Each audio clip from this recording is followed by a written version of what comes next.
आज आपण पापड पिझ्झा बनवणार आहोत। हे बघा मी असे पापड तळून घेतले।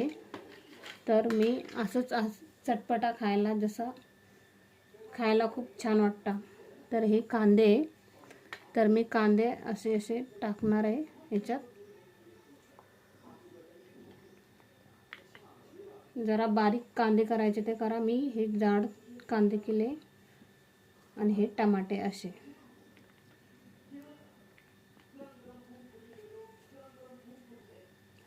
हे बघा मी हे पापड तळलेले आणि त्याच्यात कांदा टमाटर टाकले आणि थोडी मिरची पावडर। तर बघू शकता आहे पापड तळलेला आणि त्याच्यात मी कांदा आणि टमाटा आणि वरतून मिरची पावडर टाकलाय।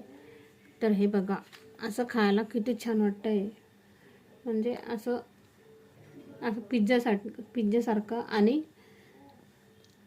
मी तर याला पिझ्झा पापडच बोल, तर मला तर हे असंच आवडतं खायला, खूप छान वाटतं आणि कुरकुरीत वाटतं खायला। तर आपण असंही खाऊ शकतो। ठीक आहे, माझ्या व्हिडिओला लाईक करा, सबस्क्राईब करा।